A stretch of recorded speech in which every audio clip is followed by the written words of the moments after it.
नमस्कार दोस्तों। आज का वीडियो जीवन के सबसे गहरे रहस्य पर आधारित है।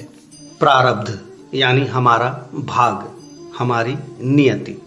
अगर हम अपने जीवन में गहराई से विचार करें तो महसूस होगा कि हमारे भीतर कितनी आकांक्षाएं हैं। हम बहुत कुछ करने की चाह रखते हैं, अनगिनत योजनाएं बनाते हैं, ढेरों सपने संजोते हैं, सोचते हैं कि सब कुछ हमारी इच्छा से होगा, लेकिन अंत में होता वही है जो समय की रेखाओं में पहले से लिखा है, जो हमारे भाग्य, हमारे प्रारब्ध में लिखा होता है। हम सोचते हैं कि हमारी इच्छाएं हमारे जीवन को चलाती हैं, पर सच्चाई यह है कि हम केवल उस पटकथा के पात्र हैं जो पहले से लिखी जा चुकी हैं। नियति, यह शब्द हर धड़कन में गूंजता सत्य है। ये हमारे हर सांस में समाया हुआ एक अटल सत्य है। इंसान खुद को स्वतंत्र मानता है, लेकिन उसकी यह स्वतंत्रता भी एक अदृश्य डोर से बंधी हुई है। यही तो सबसे बड़ा रहस्य है। हम सोचते हैं कि हम अपने निर्णय ले रहे हैं, मगर वास्तव में वे निर्णय भी पहले से तय हैं। गौर कीजिए, कितनी बार आपने ठान लिया कि अब मैं बदल जाऊंगा, कुछ नया शुरू करूंगा, पर हुआ नहीं। जब तक प्रारब्ध नहीं चाहता तब तक आपके भीतर वो ताकत नहीं आती। जब प्रारब्ध चाहता है तब ऐसे रास्ते खुल जाते हैं जिनकी आपने कभी कल्पना भी नहीं की थी। हमारा जीवन एक नदी की धारा जैसा है। आप पानी में हाथ पैर मार सकते हैं, तैर सकते हैं, लेकिन अंततः आप उसी दिशा में बहेंगे जिस ओर धारा का बहाव है। मन खुद को नाविक समझता है, पर नाव की पतवार तो पहले से ही समय की लहरों के हाथ में है। यही कारण है कि बड़े बड़े राजा, संत, साधु भी कभी कभी खुद को असहाय महसूस करते हैं। प्रारब्ध का असर इतना गहरा है कि इंसान खुद को कठपुतली की तरह देखने लगता है। आपने भी कई बार ऐसा कहा होगा, मैं ऐसा कभी नहीं करूँगा, और फिर वही किया। यही है प्रारब्ध का खेल। ये हमें भ्रम में रखता है कि हम मालिक हैं, जबकि असली मालिक तो हमारे ही कर्म हैं। पर एक गहरी सच्चाई यह भी है कि प्रारब्ध हमें गुलाम नहीं बनाता, बल्कि हमें वही अनुभव कराता है जो हमारे लिए जरूरी है। हर दुख, हर सुख, हर रिश्ता, सब हमें परिपक्व बनाते हैं। हम दुख को श्राप समझते हैं और सुख को वरदान, लेकिन सच तो यह है कि दोनों ही हमें कुछ सिखाने के लिए आए हैं। जैसे बीज का प्रारब्ध तय करता है कि वह नीम बनेगा या आम, वैसे ही हमारा प्रारब्ध तय करता है कि हमें क्या अनुभव होंगे। मगर हम ये जरूर तय कर सकते हैं कि उन अनुभवों को कैसे जिएं। अक्सर हमारा मन चिढ़ जाता है जब चीज़ें हमारी सोच के हिसाब से नहीं होती। यहीं से दुख की जड़ शुरू होती है। अगर हम ये समझ लें कि हमारा काम सिर्फ कर्म करना है, परिणाम पहले से ही तय है, तो जीवन बहुत आसान हो जाएगा। यही कारण है कि संत कहते हैं, समर्पण करो। समर्पण का मतलब हार मानना नहीं है, बल्कि यह स्वीकार करना है कि सब कुछ हमारे हाथ में नहीं है। जब हम ये मान लेते हैं तो शांति अपने आप आने लगती है।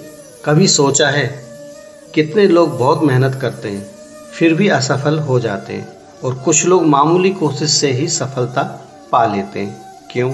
यही प्रारब्ध है। जब उसका समय आता है तो सब कुछ अपने आप हो जाता है। ये समझ में आ जाए तो अहंकार खत्म हो जाता है, क्योंकि असली खिलाड़ी हम नहीं, वह ऊपर वाला है। और जब हम ये मान लेते हैं तब शिकायतें अपने आप खत्म हो जाती हैं। अब कुछ लोग कहते हैं, अगर सब कुछ पहले से तय है तो फिर मेहनत क्यों करें? यह भ्रम है। प्रारब्ध रास्ता तय करता है, लेकिन चलना तो हमें ही होता है। जैसे अन्न मिलना तय है, पर हल चलाना हमें ही पड़ेगा। इसलिए कहा गया है, कर्म ही धर्म है। अगर आज आपका जीवन वैसा नहीं है जैसा आप चाहते हैं, तो गुस्सा मत कीजिए, निराश मत होइए। समझिए कि यह भी आपकी उन्नति का हिस्सा है। समय बदलेगा तो परिस्थितियां भी बदलेंगी, क्योंकि संघर्ष ही आपको मजबूत बना रहा है। हर आंसू, हर मुस्कान, हर ठोकर आपको उस मंजिल तक ले जा रही है जहां भगवान चाहते हैं कि आप पहुँचें।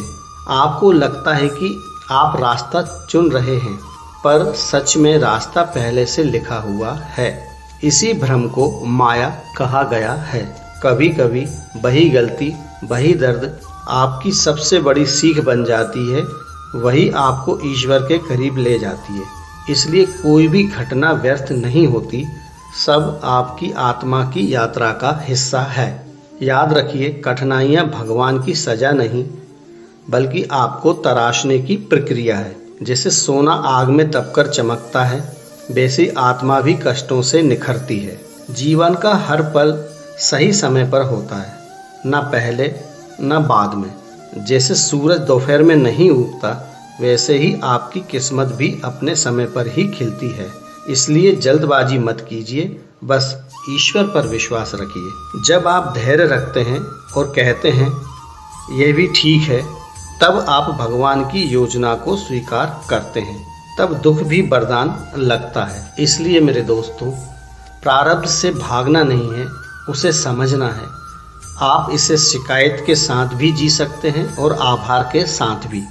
चुनाव आपका है। जब आप आभार से जीने लगते हैं तो हर घटना, हर आंसू आपके भीतर नई रोशनी जगा देती है, एक नई ताकत देती है। भगवान भूलते नहीं, बस देर करते हैं, क्योंकि वे जानते हैं कब क्या देना है। हर सुबह बस यही प्रार्थना करें, हे प्रभु, मुझे वही दो जो मेरे लिए सही है, और मुझे धैर्य दो कि मैं आपके फैसले को स्वीकार कर सकूं।